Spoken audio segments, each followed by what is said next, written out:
Dans l'actualité ce soir, c'est parti depuis ce matin ici à Bamako du Forum africain des personnes de petite taille.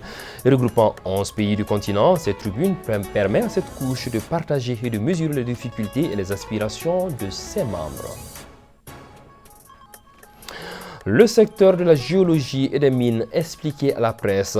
Les professionnels des sciences de la Terre souhaitent que la population comprenne l'enjeu qui entoure ce secteur. On en parle dans quelques instants. Les Aigles du Mali peuvent valider dès demain leur ticket qualificatif pour la CAN Maroc 2025. Une victoire contre la Guinée-Bissau propulsera l'équipe malienne à la prochaine CAN à 2 journées du terme des éliminatoires.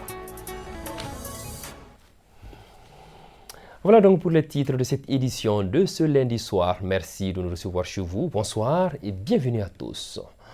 L'Association des personnes de petite taille tient depuis ce 14 et c'est là jusqu'au 16 octobre prochain sa deuxième édition du Forum africain à elle dédiée ici au Mali. Cette tribune permet à cette couche de partager et de mesurer les difficultés et les aspirations de tout un chacun afin de trouver des solutions appropriées en mesure d'orienter les actions des pouvoirs publics, politiques, des sociétés civiles et des partenaires techniques et financiers. Ce forum regroupe 11 pays d'Afrique. Mariam Sissoko pour le reportage. À Bamako se tient le Forum des personnes de petite taille, une occasion de partager des expériences, de renforcer les acquis et harmoniser les approches, tout cela dans un cadre de solidarité. Ce forum qui est à sa deuxième édition tourne autour du thème « Contribuer à l'amélioration des conditions sociales des personnes vivant avec un handicap, cas des personnes de petite taille ». Après l'ouverture, nous allons faire 2 jours de débat et 2 jours d'échange d'expériences, parler sur l'exclusion sociale en Afrique.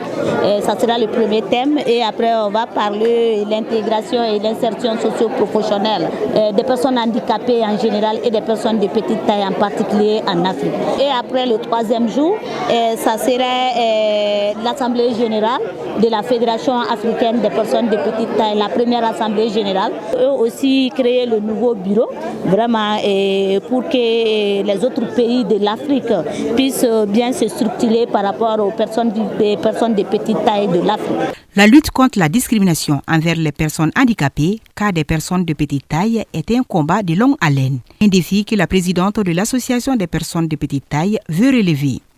Et si je prends l'exemple même sur moi, j'ai eu beaucoup de difficultés pendant mes études primaires et secondaires. C'est en ce moment même que je pensais que je peux lutter contre l'exclusion sur toutes ses formes. C'est ce qui m'a mis l'idée de créer l'Association malienne des personnes de petite taille. Je peux dire aujourd'hui que la discrimination, ça a beaucoup changé. Les gens regardaient les personnes de petite taille sous d'autres formes. On dirait que ce n'est pas une personne comme les autres, alors que nous sommes tous un être humain et nous avons nos droits et nos devoirs à faire pour notre pays et pour la promotion même des personnes vivant avec handicap, mais particulièrement des personnes de petite taille. Et nous avons notre mot à dire pour la construction de notre patrie qui est le Mali. Pour cette édition, Bamako accueille 11 pays d'Afrique. Déjà, c'est une fierté d'être sur la terre malienne et aussi de représenter notre pays qui est le Sénégal. Je suis au Mali aujourd'hui pour sensibiliser sur le droit des personnes handicapées.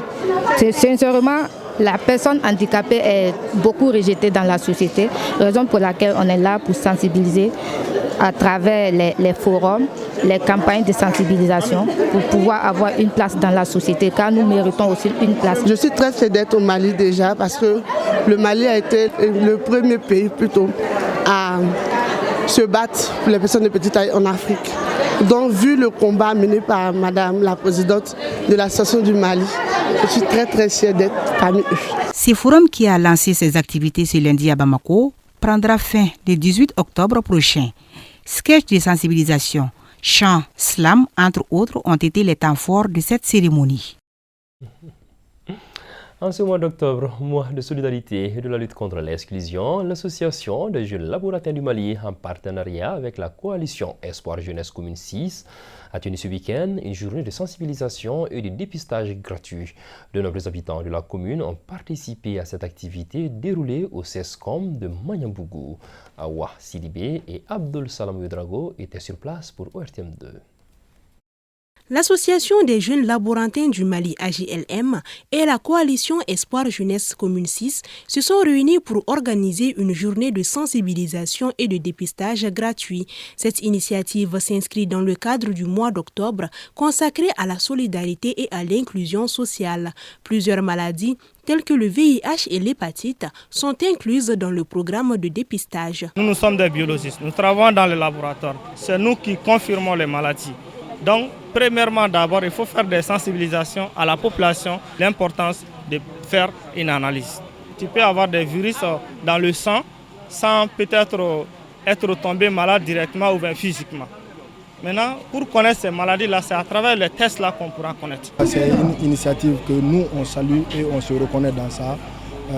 Appeler la population à venir vraiment de les sensibiliser davantage afin qu'ils puissent au moins faire ce dépistage-là. Chose qui nous a vraiment déjà motivé à adhérer à l'idée de partenariat pour cette journée de dépistage gratuit.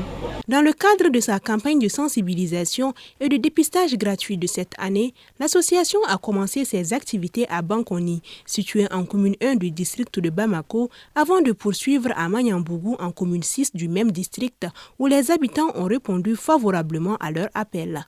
Moi, je suis là pour faire le test. On ne peut pas prendre des médicaments comme ça sans passer par des tests. Oui, j'ai fait les tests. On m'a donné les résultats.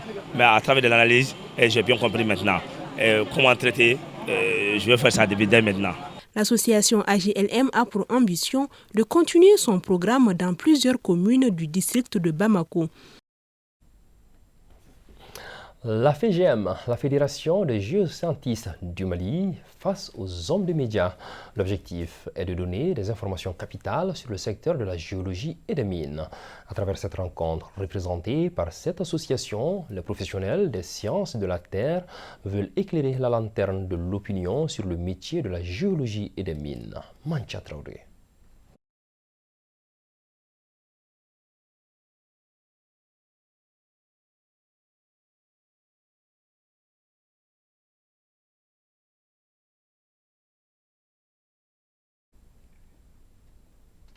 Voilà, le temps de revenir sur le reportage de Manchal Traoré. Juste un petit souci technique, je l'annonçais tantôt. La FEGEM était face à la presse ce matin pour parler de son secteur. Suivons ce reportage avec la permission bien entendu de la réalisation. Le secteur minier est l'un des piliers de l'économie du Mali. Compte tenu de cette place incontournable, les associations des géologues du Mali se sont rassemblées autour d'une fédération dénommée Fédération des géoscientistes du Mali, FEGEM. Avec plus de 2000 membres actifs, la FEGEM compte s'ouvrir à l'international pour élargir ses activités. Nous travaillons une des associations travaille depuis 10 ans avec la Russie et dans le cadre d'un consortium qui va contribuer à élever le niveau de formation de nos spécialistes. Nous avons 7 associations qui regroupent des professionnels des sciences de la Terre, des géologues, des géophysiciens, etc. et qui ont tous participé au développement du secteur minier au Mali. Chaque association a des buts et des objectifs. Donc on les a mis ensemble pour pouvoir progresser. On a un programme annuel et parmi ces programmes annuels-là, on va obligatoirement collaborer avec les associations sœurs des autres pays, de l'Afrique, aussi bien que du monde entier. Déjà, on a déjà ciblé les Canadiens, les Australiens, les Sud-Africains, les Anglais et les Européens. Il existe de nombreuses activités différentes que les géoscientistes entreprennent et de types de travaux qu'ils effectuent. Pour le vice-président de Géoprime, une des associations membres de la fédération, il a fallu réunir les efforts car seule l'union est essentielle. Nous étant l'une des plus vieilles associations et ayant parmi nos rangs des aînés qui ont travaillé toute leur vie dans le secteur géologique et minier, nous avons décidé de nous approcher des plus jeunes associations. L'union fait la force. L'objectif principal, c'est de partager notre expérience avec les jeunes, les aider à se retrouver dans ce secteur, que ce soit en termes de formation, que ce soit en termes d'emploi. Ça, ce sont les ambitions que nous avons. La FEGEM existe depuis le 30 septembre 2023. Cette conférence met donc en lumière les associations qui travaillent ensemble pour mieux connaître le secteur minier au Mali. Le Forum panafricain de la jeunesse sur le Sahel face à la presse pour donner le temps du démarrage de ses activités. Ce forum, qui a sa deuxième édition, consiste à créer de bonnes relations entre les jeunes au niveau national et international. Il est un espace permettant aux jeunes de traiter les défis qui favorisent la prise de conscience des décisions et de responsabilités concernant la résolution pacifique des problèmes qui freinent le progrès du continent. Suivant cet entretien de Sékou Keïta, porte-parole du Forum panafricain, au micro de Mariam Sissoko. L'objet de cette rencontre est de réunir les sympathisants panafricains pour leur donner l'information du lancement des travaux du forum. Le forum, c'est les 18, 19 et 20 de ce mois. L'objectif visé, d'abord réunir le peuple Sahel pour qu'on puisse avoir une intégration. Ensuite, formuler des recommandations après des panels tenus, parce que nous pouvons en quelque sorte dire que nous sommes un demi-voyant, parce que nous avons initié ce forum. Bien avant que l'AES même ne soit, nous avons initié la première édition de ce forum. Nous pouvons même dire aujourd'hui que la première édition qui a eu lieu, il y a eu 11 recommandations. Parmi ces 11 recommandations, nous pouvons dire qu'il y a à peu près 9 recommandations qui ont été prises en compte par nos autorités aujourd'hui, les trois pays. Et l'objectif visé encore est trouver un moyen de convaincre les autres pays du Sahel pour adhérer à cette AES, qui est pour nous le noyau, sinon le départ d'une unité africaine. Éliminatoire CAN Maroc 2025, les Aigles du Mali se produisent ce mardi à Bissau face à la Guinée-Bissau à partir de 16h temps universel. Dans son costume de leader du groupe I avec 7 points, le Mali pourrait valider son ticket pour la CAN en cas de victoire. Toutes les conditions sont réunies pour permettre aux Aigles de réaliser un bon coup.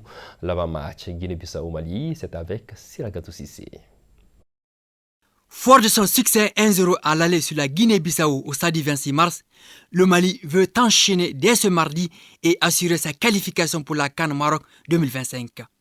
Les Aigles, premiers du groupe I, 7 points, sont confiants et prêts. En cas de victoire à Bissau, quel que soit le score, le billet du voyage au royaume chérifien sera en poche, et cela à 2 journées de la fin des débats.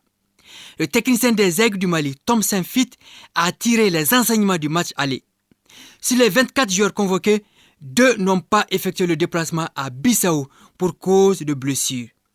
Il s'agit des attaquants Lassine Siniago de l'AG Auxerre et de Nenebe Dorgales de Red Bull Salzbourg. L'ambiance dans le nid et le goût de la victoire sur la pelouse ont donné des ailes aux Aigles du Mali. Aux partenaires du capitaine Yves Bissouma de rehausser leur niveau de jeu, prendre leurs responsabilités et se faire plaisir. Voilà, bonne chance donc aux Aigles qui jouent demain à partir de 16h à Bissau. Voilà, c'est ainsi que s'achève cette édition que j'ai eu le bonheur de vous présenter. Tout de suite, juste après moi, l'édition en Bamana. Très bonne soirée à tous et que la paix soit sur vous.